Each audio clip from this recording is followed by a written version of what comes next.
Hello viewers, welcome to arcs kitchen.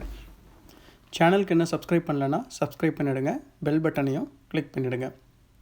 இன்றைக்கி நம்ம பார்க்க போகிற ரெசிபி வந்து தலப்பாக்கட்டி ஸ்டைல் திண்டுக்கல்லில் பண்ணுற பிரியாணி. அதில் வெஜிடபிள் பிரியாணி எப்படி பண்ணுறதுன்னு நம்ம பார்க்க போகிறோம். இதுக்கு தேவையான பொருட்கள் டிஸ்கிரிப்ஷன் பாக்ஸ்லையும் இருக்குது. மசாலாவுக்கு வந்து 1 டீஸ்பூன் சோம்பு, கசகசா, பட்டை, கிராம்பு, ஏலக்காய், அன்னாச்சிப்பூ எல்லாம் எடுத்துருக்கோம். அப்புறம் ஒரு தக்காளிக்கு மேலே சேர்க்காதீங்க, ஒரு தக்காளியை கட் பண்ணி எடுத்து வச்சுருக்கோம்.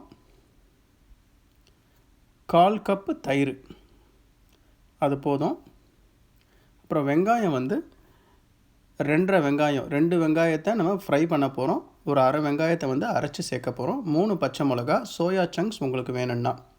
அப்புறம் ginger garlic paste, garam masala, பட்டை பொடி பண்ணது, இது ரொம்ப முக்கியமான இன்க்ரீடியண்ட்.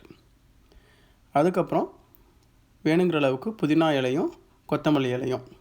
4 கப்பு சீரக சம்பா அரிசி இதுக்கு நான் சேர்த்துருக்கேன். கீழே வந்து டிஸ்கிரிப்ஷன் பாக்ஸ்லையும் டீட்டெயிலாக என்னென்ன பொருட்கள் தேவைன்னு எழுதியிருக்கேன். இது வந்து நம்ம குக்கரில் செய்ய போகிறோம். ஃபஸ்ட்டு குக்கரை சூடு பண்ணிவிட்டு 1/4 கப் ரீஃபைண்ட் ஆயில், அப்படி இல்லைன்னா வெஜிடபிள் ஆயில் சேர்த்துட்டு நம்ம இந்த மசாலா பொருட்களை ஃபஸ்ட்டு நல்லா ஃப்ரை பண்ணுறோம். அதுதான் ஃபஸ்ட்டு ஸ்டெப். டைம் எடுத்துக்கோங்க, நல்லா ஃப்ரை பண்ணுங்கள்.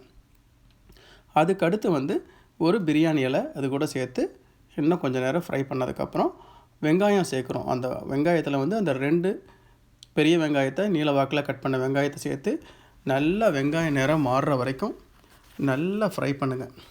இதுதான் முக்கியமான ஸ்டெப். அதாவது நீங்கள் ஃப்ரை பண்ணுறதுல தான் பிரியாணியோடைய டேஸ்ட்டு இன்க்ரீஸ் ஆகும். அதனால் டைம் எடுத்துக்கோங்க, அவசரப்படாதீங்க, நல்லா ஃப்ரை பண்ணுங்கள். ஃப்ரை பண்ணதுக்கப்புறம் நம்ம கட் பண்ணி வச்சுருந்த தக்காளியை சேர்த்துட்டு அதையும் ஃப்ரை பண்ணுங்கள். அதுக்கப்புறம் பச்சை மிளகா நான் 3 சேர்த்துருக்கேன். உங்களுக்கு நல்லா காரமாக வேணும்னா நீங்கள் 6 வரைக்கும் இதில் சேர்க்கலாம். அப்புறம் 3 to 4 டீஸ்பூன் உப்பு சேர்த்துக்கோங்க. உப்பு சேர்த்துட்டு ஃப்ரை பண்ணிங்கன்னா இந்த டைம் நல்லா உங்களுக்கு தக்காளி வெந்துடும்.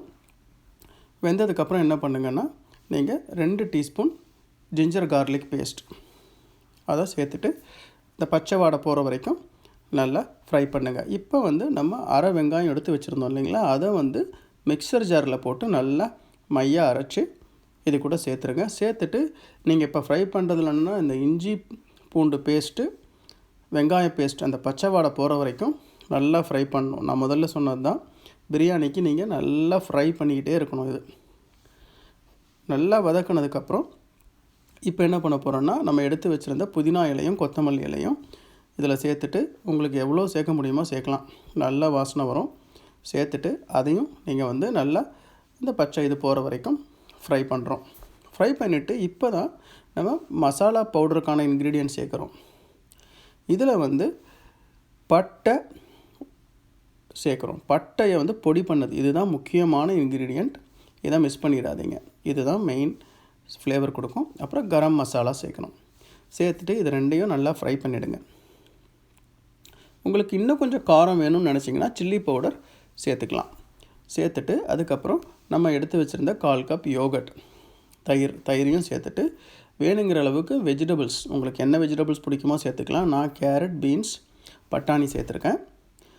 நான் இது கூட வந்து சோயா சங்க்ஸ் சேர்த்துருக்கேன், மீல் மேக்கர்னு சொல்கிறது. உங்களுக்கு அது பிடிக்காதுன்னா நீங்கள் தவிர்த்துக்கலாம், அது தேவையில்லை.